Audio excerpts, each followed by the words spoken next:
What's up, everybody? Baby Huey here, and joining me once again is my good brother, Tim from Pro Wrestling Unlimited. How's it going, man? Hey, I'm doing pretty good. I got the call from you or the text message, and you're like, hey, you available? And I was like, of course, always available to join Baby Huey on In The Kliq. Love doing this. Love talking wrestling with you. So anytime, I'm here, doing good, ready to go. I truly appreciate the last minute call and filling in tonight. And honestly, I'm looking at the clock right now. So to be fully honest, if you're watching this right now, but we're recording, it's a little after 9 o'clock Friday night, but in less than 5 hours our time, Elimination Chamber is going to happen. Four, because there's a pre-show match. Because there's a pre-show match. You got to watch the pre-show.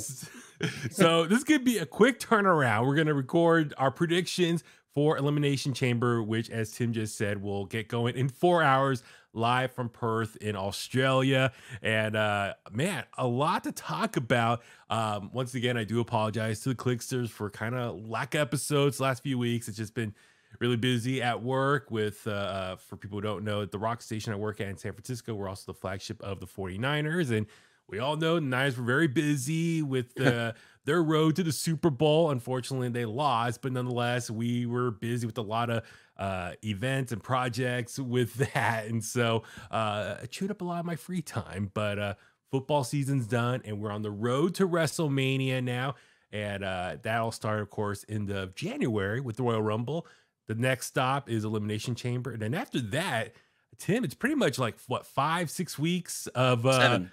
Seven. Oh, damn. There it goes. Yeah, 7 weeks. I literally counted it like an hour ago. Oh, my God. So, yeah, 7 weeks till WrestleMania 40, live from Philadelphia. And, yeah, our favorite time of the year when it comes to WWE wrestling and their schedule and the premium live events. So, so much to talk about. What we're going to do is we'll give our predictions for the matches and segments scheduled for Elimination Chamber, and then we'll kind of talk a little bit some of the other main stories that's been going on outside of Elimination Chamber and what is leading to WrestleMania. Of course, that means The Rock and our thoughts on the Bloodline, all that stuff. So, Tim, all right, let's jump right into it. Like I said, as soon as we're done recording, I got to turn this around, get it up there so people have enough time to listen and watch the show. Actually, are you gonna watch the show live? Oh yeah, watch it live, and as soon as it's over, maybe. No, I don't know if there's a press conference. They haven't said. Okay. But if there's no press conference, then I'll go live and do my review like 20 minutes later. If there's a press conference, then right after the press conference. Gotcha. Yep, two late nights for me because I was up till like 4:30 a.m. yesterday with the New Japan show. Oh, you watched that live? Because I was like, Riddle's face of Tanahashi, Nick Nemeth in the main event with the title on the line. I might as well watch it. Plus, gotcha. It was the second to last night for Okada. Tonight's his final night. So I'm like, it's actually got newsworthy stuff, and it was newsworthy by the end of it. So it was worth staying up for. Gotcha. Yeah, I need to catch up on New Japan as far as the last show a couple weeks ago with the steel cage between Bullet Club and great United Empire. A little interesting concept of their cage. Yeah, here's the thing with that, though. So in that match, United Empire, super baby faces. Now I know typically they're the heel group and this and that, super baby faces. Then they come back last night and they're taking on the Chaos group and they're just super heels again. It felt weird after getting there were super baby faces, everybody, like not just like a couple of them. They were all super baby faces in that War Games match, essentially, against the Bullet Club. And then they're just right back to where they were. Heels against Chaos and healing it up and everything. And I'm just like, okay, I get it. It was a one-time thing, but it's kind of weird. Like, keep them baby faces for a little bit, maybe. I don't know. Yeah. It just fell off. You're right, because I was at the New Japan show, Battle in the Valley in San Jose a few weeks ago, last month, I guess, technically. But yes, you know, I saw Bullet Club or what's their name? Wild Dogs. War Dogs. War Dogs. Excuse me. This era of Bullet Club is their faction is called War Dogs. But yeah, I was watching them battle United Empire that night, going back and forth and attacking them. Finley attacking Osprey, all that stuff. So yeah, you're right. United Empire normally is a heel faction, but against Bullet Club, they're currently baby faces. So yeah, it was a very interesting night to see all the matches and leading up to these matches this month for New Japan. But speaking of live shows, we should touch on this real quick.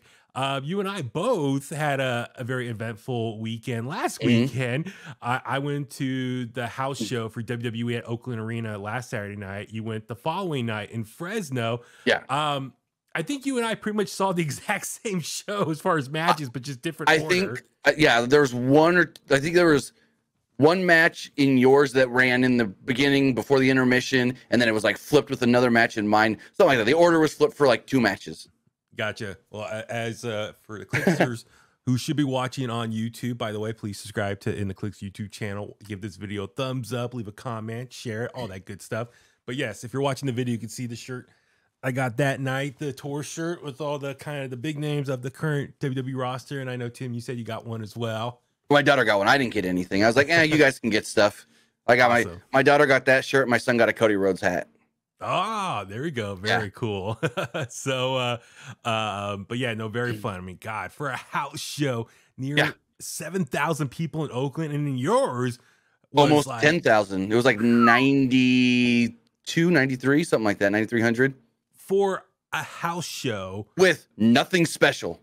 Yes. I'm going to be completely honest. Nothing special. Here's the weird thing. The Fresno show, I don't know about the Oakland show. For some reason, the Fresno show sold over 2,000 tickets in the last week. And it's like nothing new got announced. They didn't we've known it was Cody Nakamura in the main event for a little while. We knew, this person's going to be on the show. But it was not like they all of a sudden said, so-and-so is going to be here.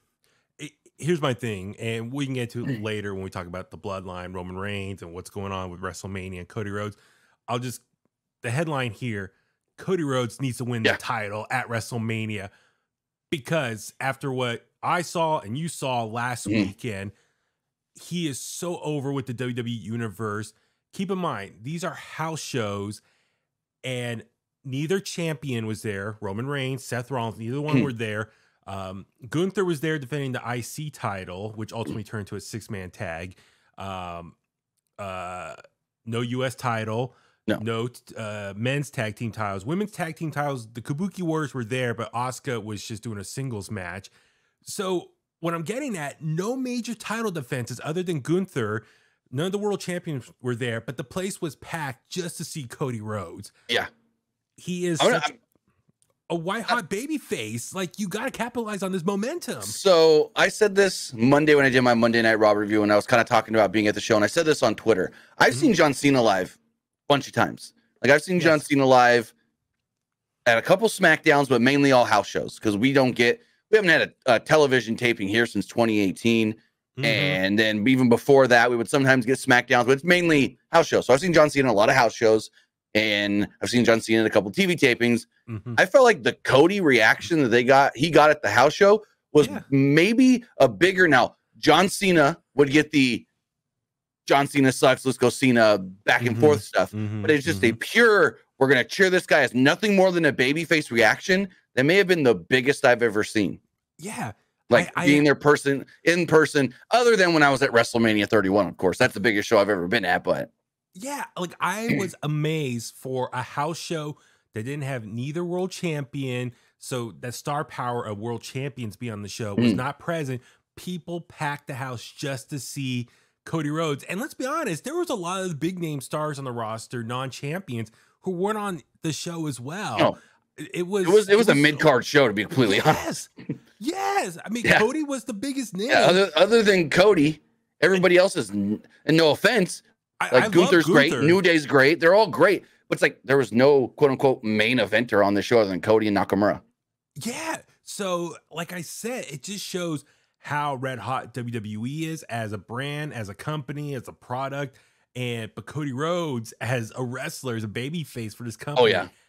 You got to capitalize on this momentum he has, and he needs to win at WrestleMania. So I can go on about that. So I'm pretty sure you may have already saw this on social media. But did you see what Cody did when he jumped into the crowd at the Fresno show?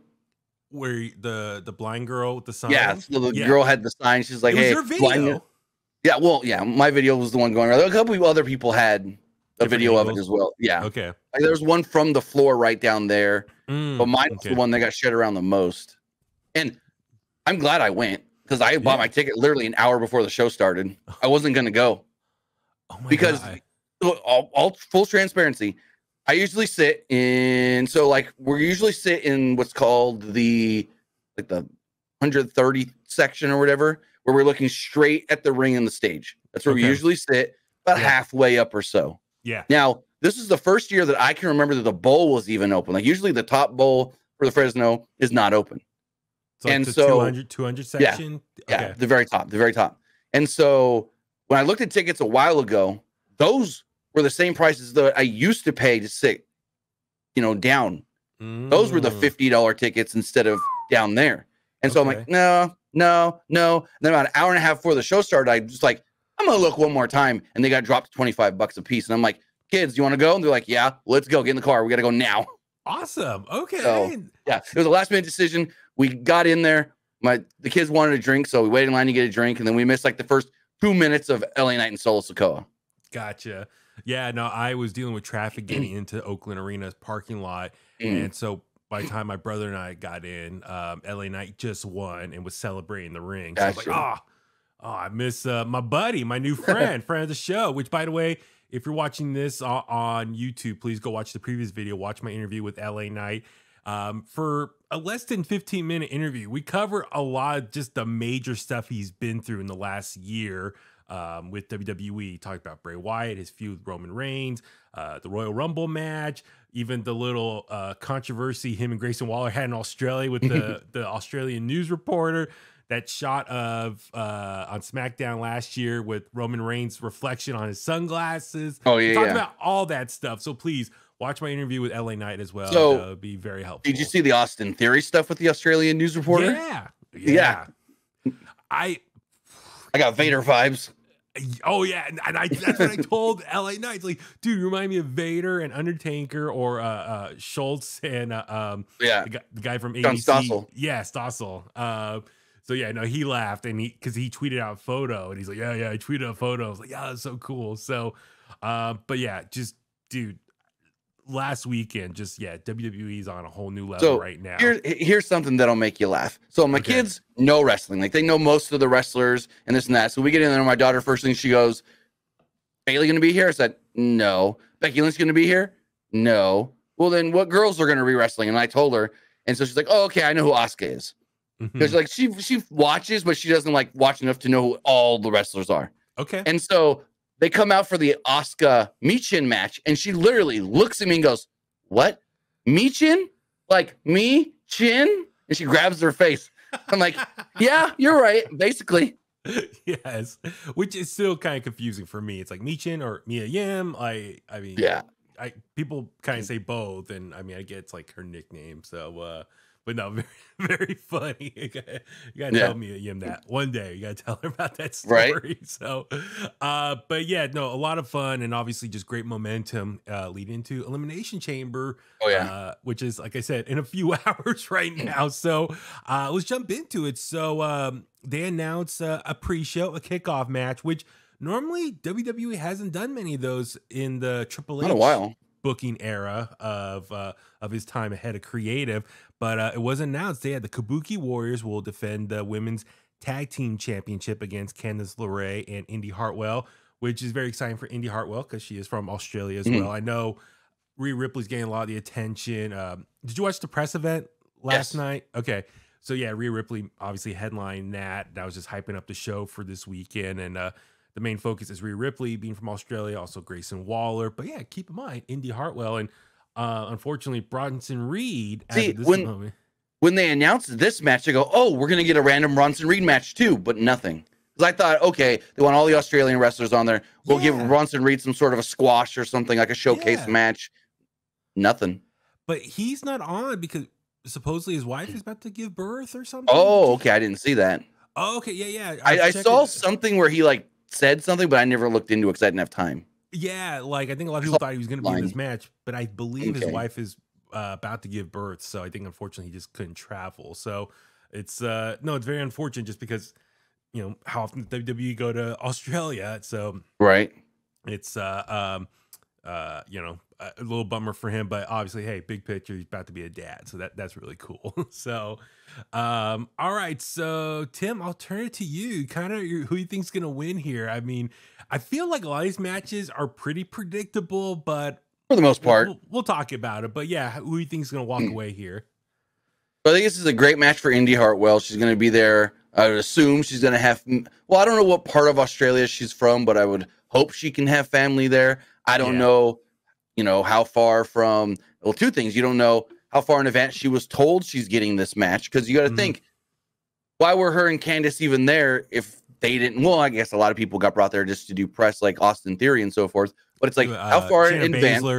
Shannon Baszler's there too. Yeah. How far in advance did she know she was getting this match, and how far away does her family live? Because even if she's losing, which I'm predicting Kabuki Warriors retain the titles, even if she's losing, it'd be cool to have her family there just to at least watch live in person. Exactly. And the other thing too is, I know the match got announced today, and there was like a video on Twitter of Adam Pearce like sitting down next to both saying, "Hey, you have a match." Technically, they announced it during the press event yesterday, and then this afternoon they put out that video. So gotcha. Why they didn't put the video out right after the press event or something, or first thing this morning, which is kind of weird. But they put it out like, I don't know, noon, 1 o'clock East Coast or Pacific time or something like that. I was like, that's weird. So, but yes, I'm with you. I think Kabuki Warriors are going to retain. Also, keep in mind, kind of looking at SmackDown tonight. We saw Dakota Kai was injured. She said she was attacked by Damage Control. Swerve. I'm calling a swerve on that. Absolutely. Yes. So, she ain't cleared yet. She ain't working no match.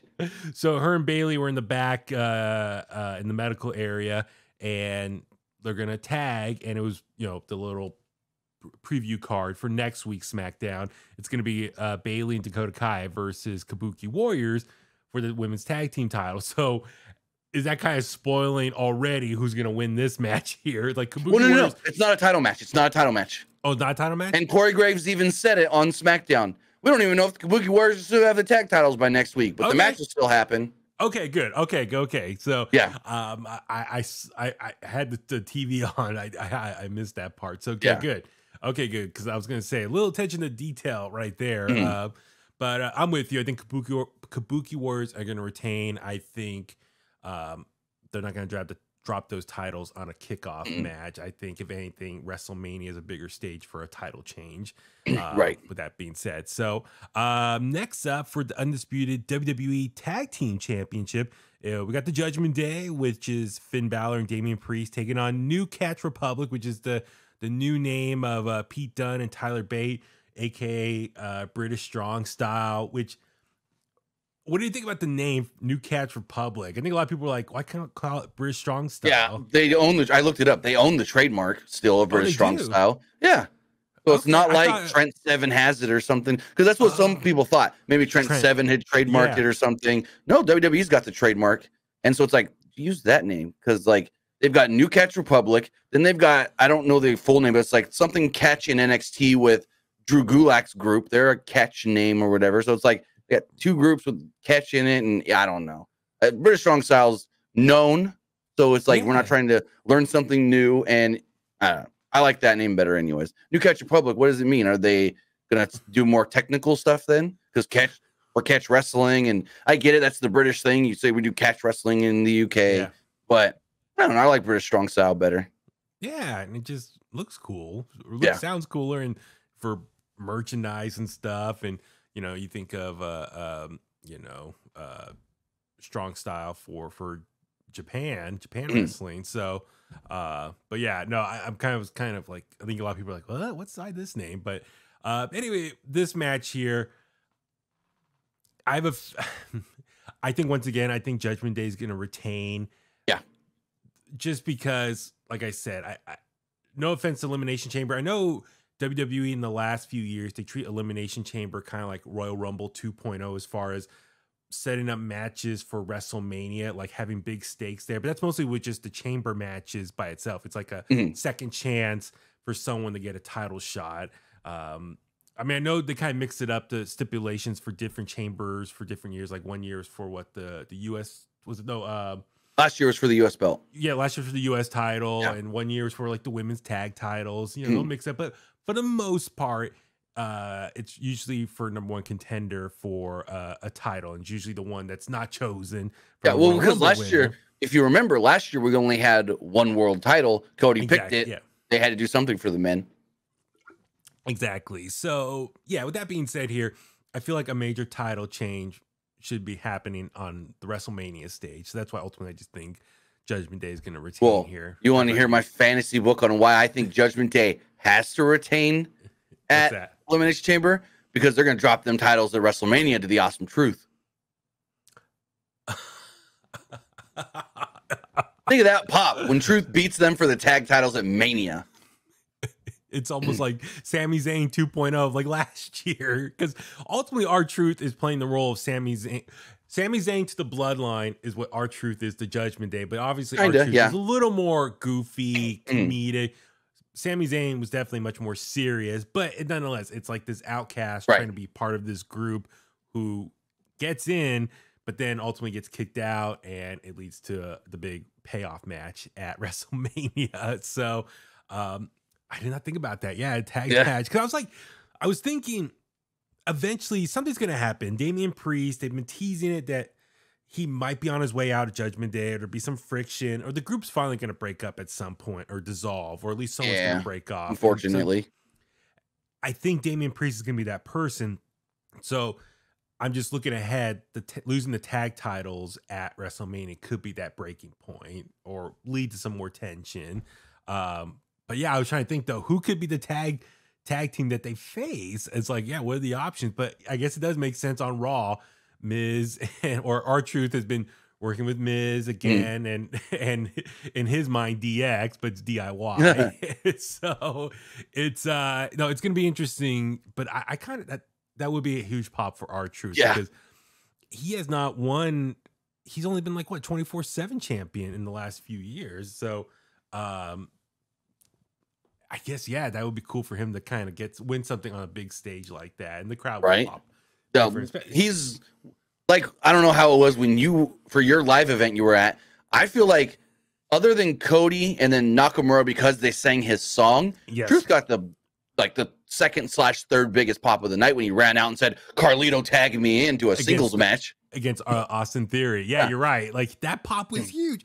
I mean, God, for a guy in his early 50s, what a career. Truth still got some speed because his music hit. I looked up at the stage and he was already at the ring tagging me. And I'm like, where'd you come from?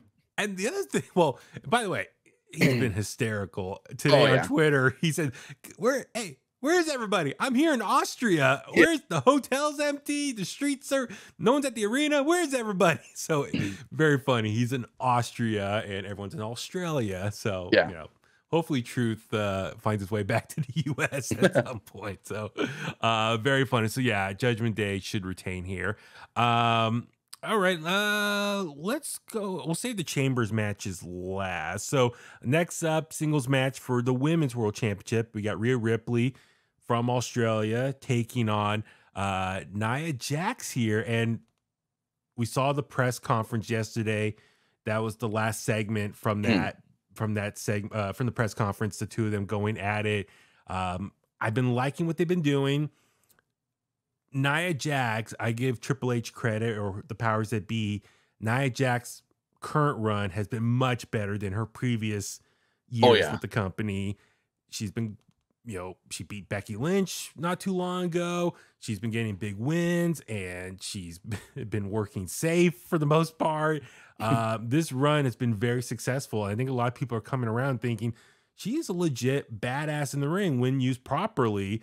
And they've been succeeding with her, and she's now been built up as a real credible threat against Rhea Ripley. I mean, but she got a better match out of Maxine Dupree 2 nights in a row than Rhea Ripley did on a Raw. Really? Well, did she not have a good match with Maxine in Oakland?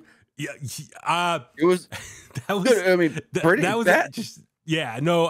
So I saw the clips. The Fresno match was better. Maxine didn't sell as stiff as a board like she did the night before. Okay. Someone smartened her up. When she took that Annihilator drop, she actually sold it. Yeah. The next night. So she didn't pull a was Stacy Keebler. but no, it was no, it was very fun. Maxine, I give her credit. You could tell she's using these house shows to get more reps in and work on her in-ring stuff. So it was a very fun match, you know, just Nia dominating against Maxine and throwing her around, and Maxine getting kind of like a second chance trying to get back, but Nia ultimately picks up the win. So Nia's been booked very strong, which is very important because Rhea Ripley's been so dominant for the last year since she won at WrestleMania last year against Charlotte Flair. So once again, I think Rhea Ripley's going to retain here because I think a title change, if there's going to be a title change with that Women's World Championship, it's going to be at WrestleMania, a big stage like that. So, you know, another kind of predictable win here for Rhea Ripley, but it should be a lot of fun. And yeah, your thoughts on the outcome, but also, do you think this could main event be the last match of the night? I do. Okay. I think that this goes on last just because of where they're at. If it was anywhere else in the world, it wouldn't go on last. Because they're in Australia, I think it goes on last.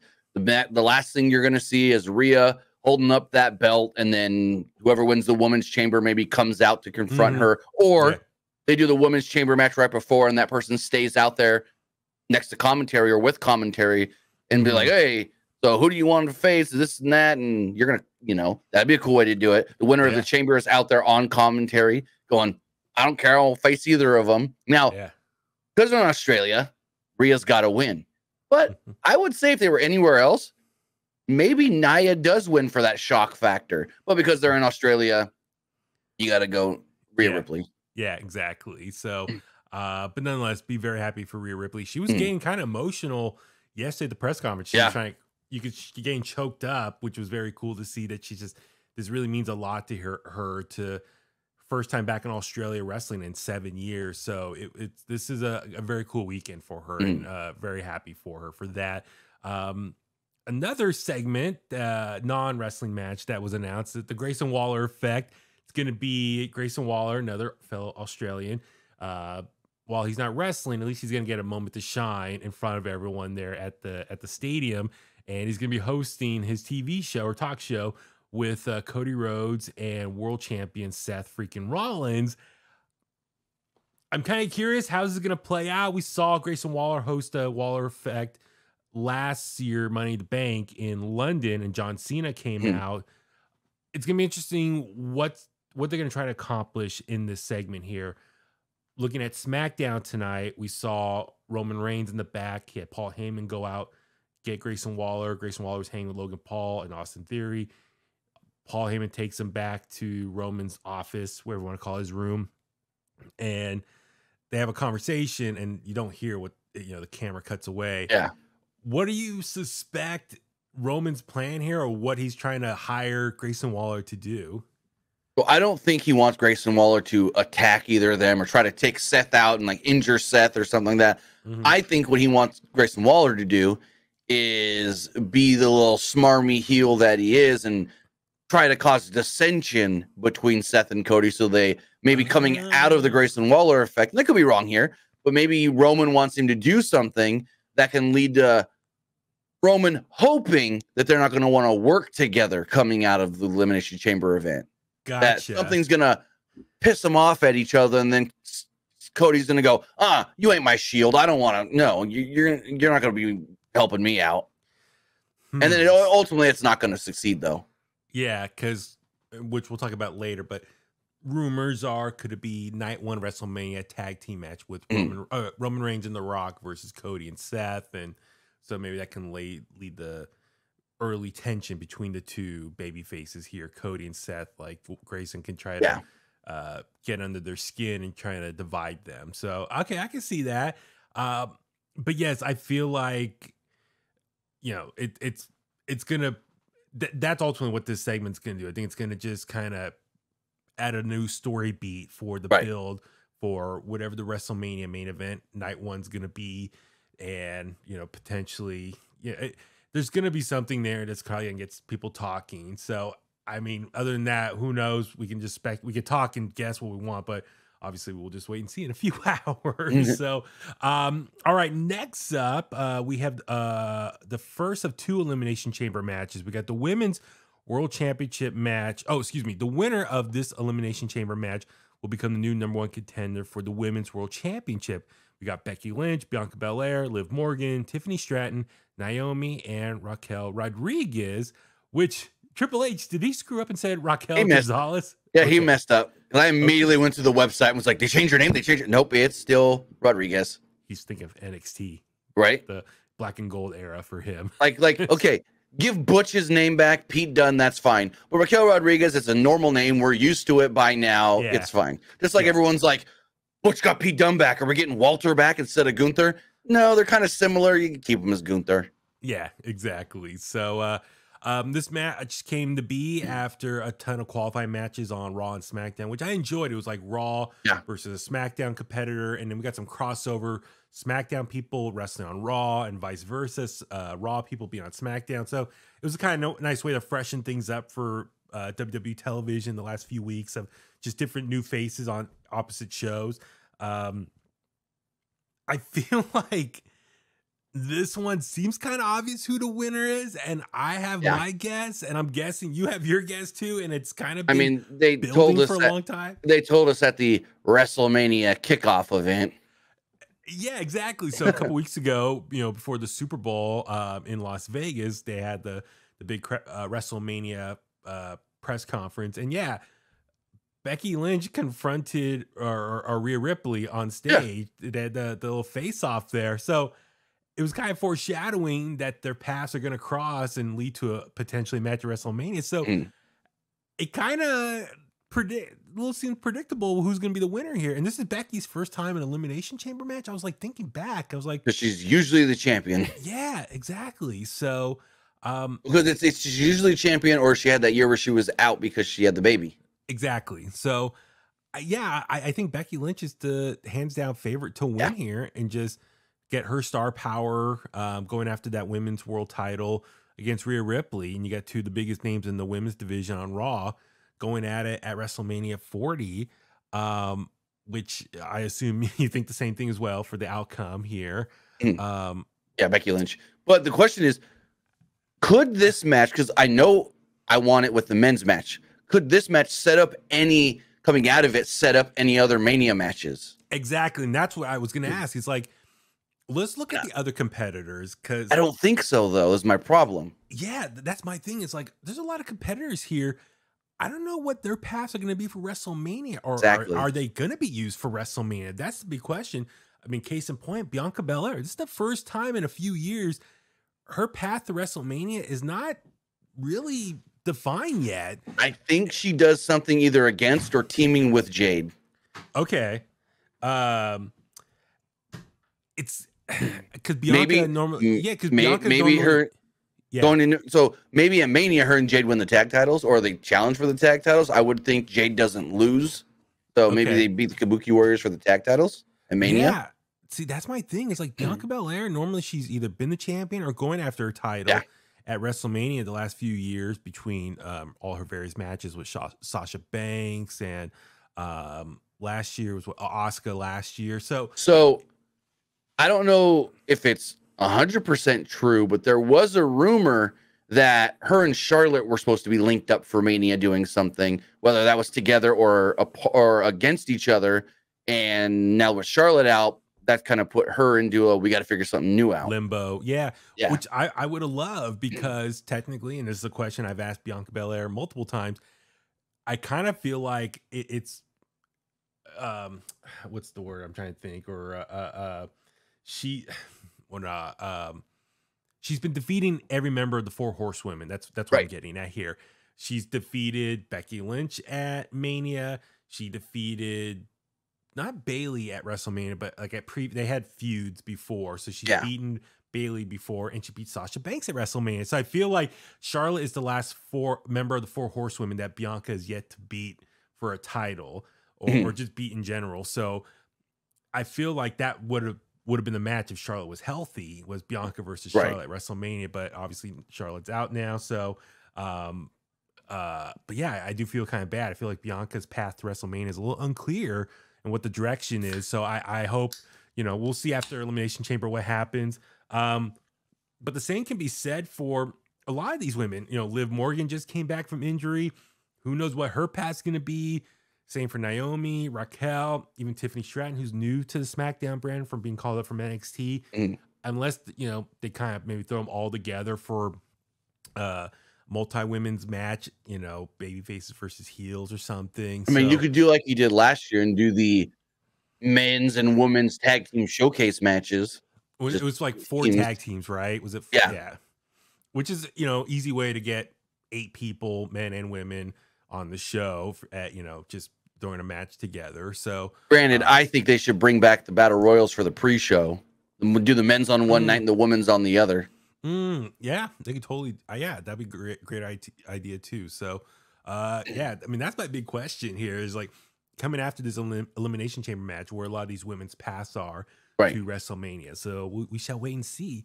All right, last match here for Elimination Chamber. This is the men's Elimination Chamber match, and the winner will become the new #1 contender for a World Heavyweight Championship match against Seth Rollins at WrestleMania 40.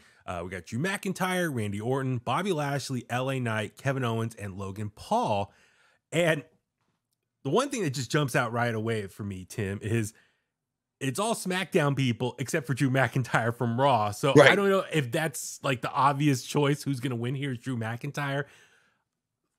Just for the sake of conversation, do you see anyone else having a chance at winning this Elimination Chamber match?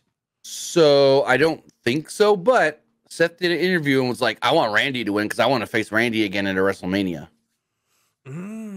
Okay. I don't think that happens, but unless you have a different path for Drew McIntyre, whether that is a Sami Zayn match or something, then the other name that I would think that wins this is Randy Orton. It's either Drew McIntyre or Randy Orton. I'm going to lean Drew McIntyre. But again, like I said, we don't know what they're doing with Sami Zayn. Sami Zayn has been slightly feuding with McIntyre. Granted, he said on Monday, I'm putting my feud with McIntyre on hold. So maybe they're not going Sami Zayn, Drew McIntyre. But I think Drew McIntyre wins the Elimination Chamber, faces Seth at WrestleMania. Now, the big question is one last thing. Does Drew win at WrestleMania? The big thing is, if he's re-signed, I'd say Drew wins. If he's not yet re-signed, Drew doesn't win. Exactly. That is a major hiccup in this situation here is Drew's real life status with the company and what's next for him. It's going to be interesting to see what happens because if you look at the landscape for someone like Drew McIntyre, you know, his buddy Miro is over in AEW. Sheamus has not been on TV and he's been kind of voicing, you know, various, been kind of venting on Twitter. And so it makes you wonder what Sheamus' status is going to be with the company. You know, could he, I've heard rumors of, you know, his contract status and stuff. So I wonder, you know, would he be someone to leave WWE too? So, you know, all these buddies, and I say this because if you look, when Sheamus got married, Drew, Cesaro, or excuse me, Claudio, Miro, they're all in his wedding party.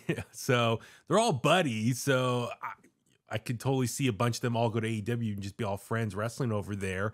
But so with Drew, I'm really curious what his long-term goals are or what he wants to accomplish. Obviously, I think the big thing is getting that payday, get that money, get a big contract. And I think Drew deserves it, especially just the great character work he's done over the last year. And I don't want to see Drew leave. I love Drew McIntyre. I want to see him in WWE. I want to see him succeed and just keep this character going.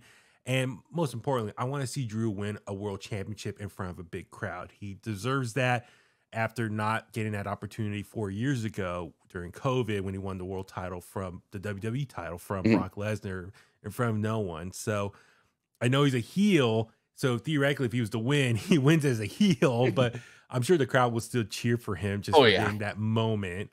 The other thing too is if Drew does win here, this is kind of like a little bit of a happy accident for him because big time. The original plan was CM Punk versus Seth Rollins, and the reports were what CM Punk was supposed to win this Elimination Chamber match.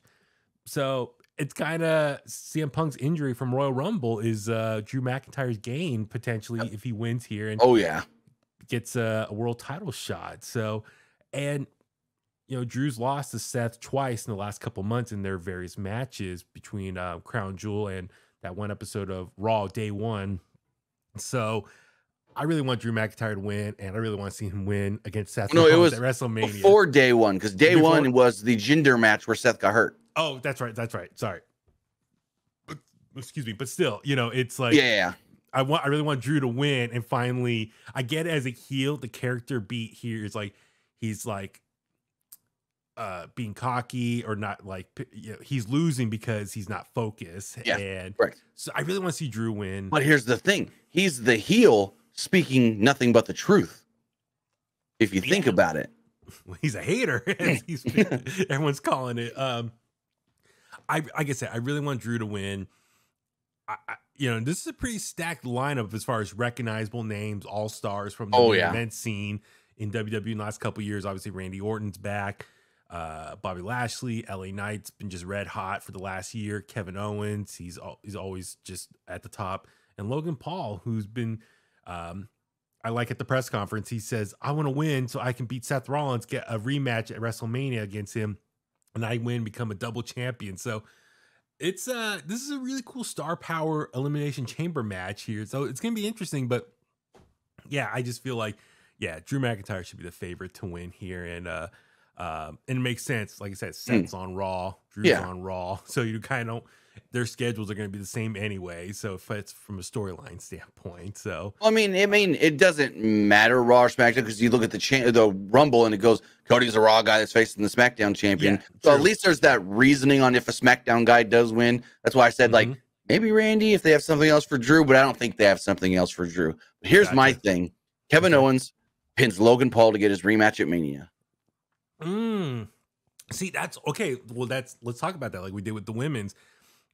If Drew's path is Seth Rollins, for the rest of these guys, what are their paths to WrestleMania? It's kind of up in the air. Like, I know a lot of fans, and I asked LA Knight this. I said, hey, a lot of people, I follow a lot of podcasts and news sites and all that stuff, and people are trying to do their fantasy booking for WrestleMania, and a lot of people want LA Knight versus Logan Paul. So I asked him his thoughts. Would you want Logan Paul? Because I asked the question, actually, you tipped off to me the day before, but his comments off air at a house show that he wants to win a title this year. Right. And he said, like, I want to win a title. It could be a US title, IC title. So he did express interest. If his path is Logan Paul for the US title, he's open to that. So I just feel like since the Rumble, they're still playing up hard Logan Paul and Kevin Owens not being done. Exactly. I saw that too. So I wonder, could they do Logan Paul, Kevin Owens on a random episode of SmackDown just to kind of cool off that feud? Or Kevin eliminates Logan, LA Knight eliminates Kevin. Kevin then comes out and says, hey, Logan Paul, I eliminated you. I want a rematch. Then LA Knight comes out and goes, why do you get a rematch? I pinned and beat you. And then maybe Nick Aldis comes out and goes, well, make it a three-way, and both of you get a shot. At WrestleMania. Yeah. Ooh, okay. So you do a three-way with Kevin Owens and LA Knight getting a shot at the U.S. title. Yeah. And then I'm curious, though, where's AJ Styles fall in this? Because him and LA Knight been kind of going back and forth post-Royal Rumble. So I was shocked that they didn't have AJ on the Raw that LA Knight qualified on to try and get involved because LA Knight got involved in his qualifying match. So that really like threw me off with like maybe they're not doing anything anymore. Yeah. So Randy Orton, what's his path to WrestleMania? Who knows? Maybe it's him and AJ. Maybe they set up a Randy Orton AJ Styles match. Yeah. And then Bobby Lashley tonight on SmackDown, Street Profits lost to AOP from the Last Testament. That's the faction for well, Bobby's going in quote unquote injured. Yeah, so they attacked him and he was backstage getting his elbow all unless he can't wrestle, and that's where Bronson Reed comes in. But he's probably not actually in Australia. But, well, I mean, he got physical at the very end of the show, so I don't think it's that bad. Yeah. So, but I think if they do an injury angle with anybody, they throw Sami Zayn in there. Oh yeah. So I'm guessing Bobby Lashley, WrestleMania, probably what, 6-man tag. It'd probably be him, Street Profits versus Yeah. Final Testament. That's probably what's gonna happen for them. And okay, so that takes care of all of them. What's next? Yeah, I'm curious. Yeah, where Sami Zayn falls in all this because he's really trying to wants to be a champion. So my fantasy booking on that's what I'm gonna say. Oh, okay. So Sami Zayn has been saying for weeks, I want to go after the world title. I want to go after the world title. But then this past Monday on Raw, he changed it to, I'm promising the fans I will win a championship at WrestleMania. He changed it from world championship to a championship. Gunther don't got Brock anymore. I think they go Gunther and Sami Zayn. That could be Sami winning. Dethrones Gunther. Wow. So 2 years in a row, Sami gets a big title win. Last year, tag titles. This year, Gunther. Put him three-time Intercontinental Champion if he wins. First time as a baby face. Yes. Okay. Wow. All right. Well, I'm excited for Elimination Chamber. Just to, it's the last stop on the road to WrestleMania because from here on out for the next 6-7 weeks, as you said, it's going to be episodes of Raw and SmackDown, just building up to WrestleMania and what the matches are. And yeah, it's going to be very exciting. Real quick though, let's talk about just WrestleMania, what's been announced so far, which technically it's 2 matches. We'll talk women's first. So Bayley won the Women's Royal Rumble match. And after just kind of, undecided where she's going to go, ultimately a few weeks ago on SmackDown, she told Damage Control that she's like, well, one, she caught them backstage talking S about her. And then in the ring, she revealed that she can speak some Japanese and knew that didn't have her back all this time. And it ultimately led to her being jumped, kicked out of Damage Control. And then following week, she helped Dakota Kai with the chair and defended off Damage Control. So Bayley's going to challenge Io Sky for the WWE Women's Championship here. So what do you think about this storyline that's been going so far with Bayley and Damage Control? I actually really like it. I think it's been done very well. And now the whole thing, like next week, she's supposed to quote unquote team with Dakota. We never saw Dakota actually get attacked. So maybe the attack was fake. Then in real life, Dakota still hasn't been cleared from what we know. And so it's like, she can't work a tag match next week anyways. So could it be like that's where Dakota reveals she's like the true mastermind? Yeah. And, Damage Control jumps Bayley, and it's like she's the new leader of Damage Control, not Bayley. She's like, I've been running Damage Control from the sidelines for the last year, and you didn't even realize it. Yeah. Yeah, exactly. So that'll be interesting to see if that's what happens next week on SmackDown. So a lot to look forward to. All right. Men's Royal Rumble. Cody Rhodes wins again, back-to-back Royal Rumble winner. And I feel like this has been talked to death for the last few weeks. This Cody, Roman, Rock situation here. Well, did you read the latest, what Meltzer wrote in The Observer this week? I saw on Twitter someone summed it up. Yeah. So yeah, we could kind of go over the highlights from that. So Cody wins the Royal Rumble, shows up this SmackDown, reveals he doesn't. And I know if people who are listening to this, you probably already know what happened, but I'm just paraphrasing or quickly summing up. Says, I want that title, but not right now, not at WrestleMania. Ultimately gives his spot to The Rock. The Rock and Roman face off. That's it. Then they have the press conference in Las Vegas, and Rock, Roman are talking to each other, and Roman agrees to challenge The Rock, or wants The Rock to challenge him for his title. At WrestleMania, Cody calls BS and says, you know what? If your grandfather saw you guys right now, he'd be disappointed in just how you guys been acting.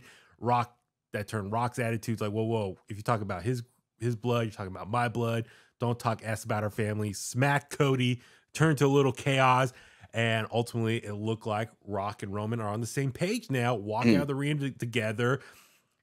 Rock really looking like the big brother with Roman trailing behind him as the little brother. Then on Roman over here looking like the little loose. Yes. And then SmackDown last week, Roman officially announced The Rock is part of the bloodline. The Rock comes out looking like 1998 Rock with the sunglasses and got the $500 vest on, fancy vest that you would see like similar to the shirts he used to wear in the 90s. The $500 shirt. Yes. So, and you pretty much got old school Rock promo in the ring. So before we kind of get into all the Cody stuff, what are your thoughts on just, God, there's so many different directions. There's so many layers because it's so convoluted right now. Let's start with the Rock's promo last week. What are your thoughts on old school Rock returning? So I liked it. I think Rock coming back and embracing being a heel, seeing how the crowd reacted and everything is just like, no, he gets it. Yes, I had a plan to be the big baby face to take on Roman, but I get it. Plans need to change sometimes. Go with what the crowd wants. Go with how the crowd's going to react. And so there was a couple of things to look at, though, with that promo last week. A, he was talking about Cody, then stopped referencing Cody and said, at WrestleMania, I will make you a loser. Didn't quite point at Roman, but pointed in his vicinity, and then the camera angle change, which may have been done on purpose. Yeah.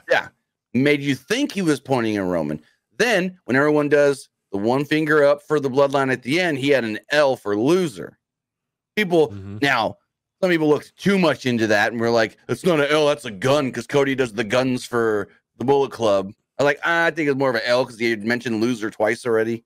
And the Rock on his vest, was that Panther on his back? Oh, I didn't even pay attention to that. That's something I heard, like a little detail, and like you can't trust. Wait, was that Panther? Oh my God, let me see. Back of Rock vest, Panther. Let me just double check. Was that Panther? I got all the images from that SmackDown. I can look and see if I got. But it's like, you can't trust a panther. What's the saying? You can't trust a panther. So it was like the symbolism of that animal on his vest is like, okay, like you can't trust the Rock. So a lot of people are speculating based on those Easter eggs you just referenced. Is the Rock going to turn on Roman at some point? He's like being a double agent. He is like acting heel to infiltrate the bloodline to ultimately, because he told Roman, or he told Cody, you're gonna walk out a loser, but as you said, pointing towards Roman, so he's gonna cost Roman the title, payback and whatnot. Because the ultimate goal is to still somehow, somewhere get to Rock and Roman. Exactly. So, do you want to kind of sum up what Meltzer said this week? I know Meltzer's had a lot of different takes the last few weeks, and it's been not good few weeks for him. So to sum everything up, Cody's plans have changed 3 times now. So according to Dave Meltzer, in the fall, Cody was told, you're getting Roman again. You're going to win the Rumble. You're going to get Roman. Then on January 1st, Rock shows up and drops the head of the table line. January 3rd, Rock then agrees to be a board member for TKO. And that's when they put into the plans of you're going to face Roman at WrestleMania. Cody, still under the impression he's winning the Royal Rumble. Go to the Royal Rumble. Apparently that week or that day of, Cody is told, you're winning the Rumble, but you're not facing Roman at WrestleMania. No, you're not facing Seth either. Punk's going to win the Chamber. Punk's going to face Seth. You are going to then say you're going to face Roman. We're going to do an injury angle, and that's when you're going to bring in Rock because you're hurt. Okay. But then Punk got hurt. He had to shift. Then they said, okay, you're still not going to face Roman. You're going to face Seth. Then when they had the backlash from the fans on the internet, Rock agreed, I'm going heel. We're not doing it. They pivot. And that's when they pivoted and went back to Cody Roman. With the ultimate goal, again, Meltzer said, the ultimate goal still is somehow eventually get to a Rock Roman match, because that's what Rock ultimately wants, is that match with Roman. Which it's crazy. Like, if you couldn't tell already, I love Cody Rhodes. I want to see him win. Yes, he's got to. He's got to win. It's crazy, though, for how many years we've been wanting Rock versus Roman at main event WrestleMania, and theoretically we're getting this, or we're gonna get it, and everyone hated the idea. It's just the timing of it sucked. Exactly, it's the timing, and because they already had a perfectly built-in storyline for a full year. If this was going into last year's 2 years since he's been returned to the company. Yes and no, because again, he lost to Roman last year, so now the story is getting back to Roman. Yeah. If they would have done Rock and Roman last year, like they were supposed to, like it was set up originally, fans would have loved it. Fans would have not been mad at all. But now that you're building up Cody wants that belt, and Cody's going to get back to Roman, but it's going to take him a year. That's why fans are upset, because we invested a year in Cody getting back to Roman. Not, absolutely. Oh, Cody won the Rumble. Okay, 3 months, whatever. Oh, you're going to change that and what? So yeah, no, you're absolutely right. And the other thing too, a lot of people have been talking about is on that SmackDown, Roman was putting down. Actually, take it back. Raw a couple weeks prior to that, Seth was like really trying to convince Cody, like, listen, I know you want the WWE Championship. That's the title your dad almost won, but he's like, that's the Hollywood title. All this, he's really trying to put down the WWE Championship. Like, it's not as prestigious as you think it is. The title I have is the workhorse title. This is the Dusty title. This is a title your dad would go after, which to me, it goes back to like, I kind of wish this current world title that Seth has, I wish they would have picked up the lineage with the previous big gold belt with WWE/WCW. Which technically what ended in 2013 when they merged it with Cena and Orton. Yes, exactly. So I just kind of wish it's called the World Heavyweight title. Exactly. Like the big gold belt was, but it doesn't have the same lineage, which I'm like, in this current design of it looks like a play on the old big gold belt, which I'm still just like, why not just continue the lineage and say we're going to pick it up 11 or 10, I guess technically 10 years later at that time last year, but 11 years now. Because think about the big gold belt, which came over from WCW, which came from the NWA, which is the NWA title that Dusty Rhodes won 3 times.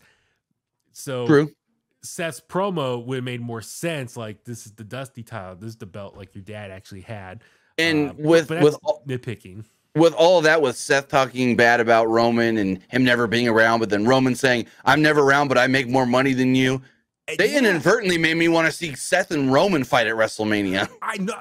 Technically, like, they both got beef with each other. And you think about it, like, Seth is the one guy in the roster who has Roman's number.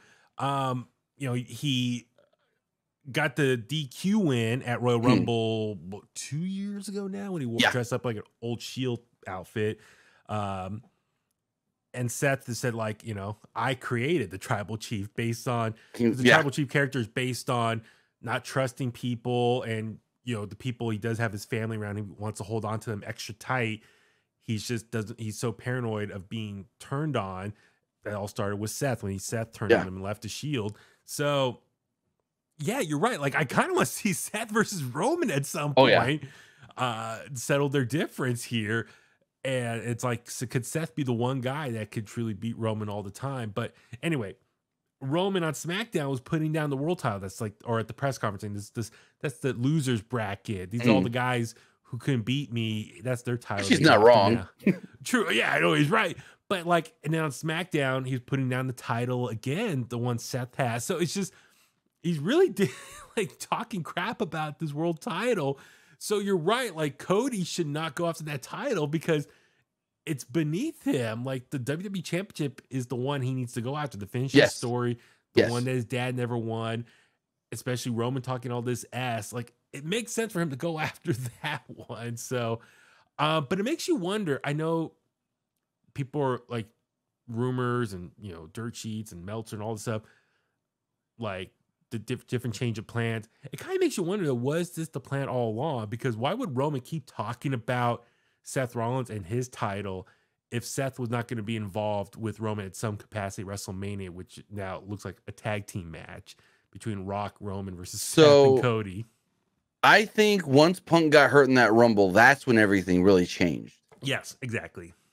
And so maybe they weren't ever supposed to have these back and forths with Seth and Roman Reigns on their respective shows talking bad about each other and this and that. But then, once it's like, oh, well, we got to figure out something else once they pivoted to, it might be Cody and Seth, that's when they started throwing the jabs of, no, you're going to face me because my title is more important. No, you're going to face me because my title is more important. So I think really it all just changed when Punk got hurt.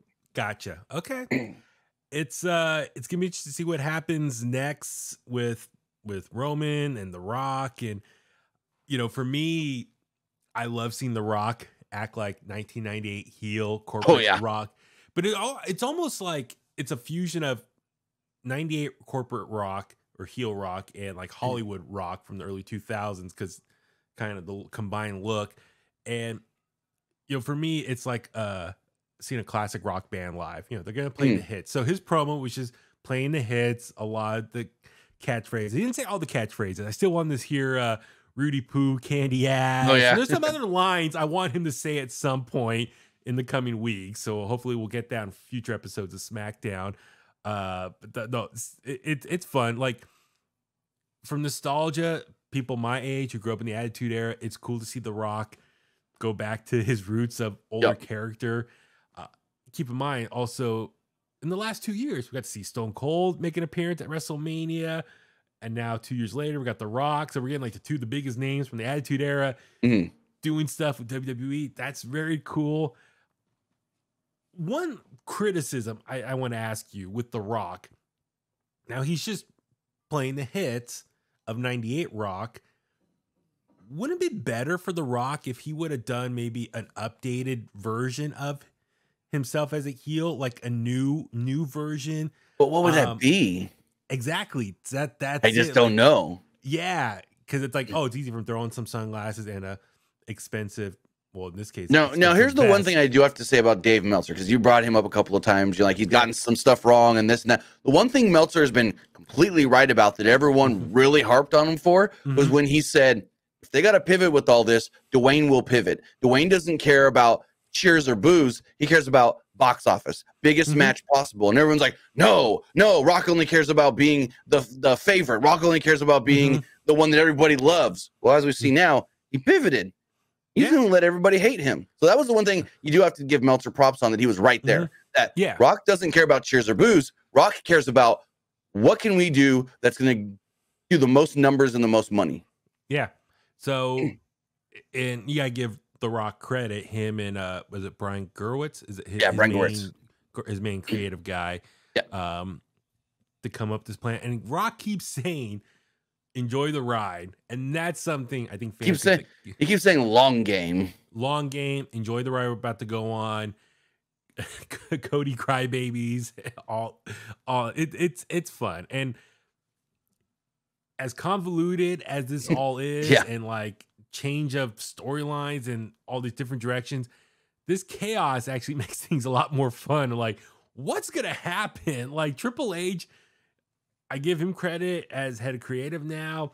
He's keeping things extra quiet, secret. Like, we didn't know CM Punk was gonna come back. I'm all for just this element of surprise again, bringing back kayfabe that we've not seen in a long time in pro wrestling. So I'm excited. I can't wait. Best time of the year to be a pro wrestling fan, especially for the road to WrestleMania. So it's going to be very exciting. And we're going to see, how more of this plays out. Elimination Chamber and then the Fallout episodes of Raw and SmackDown, respectively. And it's going to be a lot of fun. So, we shall wait and see. And it's going to start in a few hours. So we should wrap it up so I can get this posted. So people who are going to stay up and watch it live, you can listen to this first, and then watch the lead right into the kickoff. So on that note, let's start wrapping things up. Tim, thank you again for helping out. Where can the Kliqsters find you online? You can find all my work, Pro Wrestling Unlimited, whether that's on YouTube, youtube.com/Pro Wrestling Unlimited, or on other social media platforms like Threads, Instagram, Facebook, Twitter, @PW Unlimited. And then you can just find all my personal stuff at Timmy Buddy. Absolutely. Please follow Tim. He's amazing, talented person. I can't say it enough for all the stuff you help out with us and with myself. So thank you. But yes, I'm Baby Huey. Follow me on Facebook at Baby Huey Official, Twitter and Instagram at Baby Huey 83. Follow In The Kliq at In The Kliq on Facebook, Twitter, Instagram.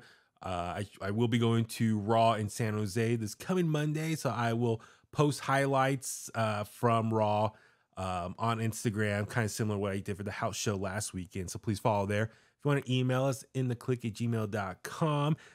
Please subscribe to our YouTube channel. If you're watching this, give this a thumbs up on YouTube. Leave a comment. What are your thoughts? What do you think is going to happen with Elimination Chamber? Do you agree with our picks there? And then, subscribe at Podcast, Spotify, wherever you get your podcasts at. And on that note, let's go home. And that's the bottom line, because Huey said so.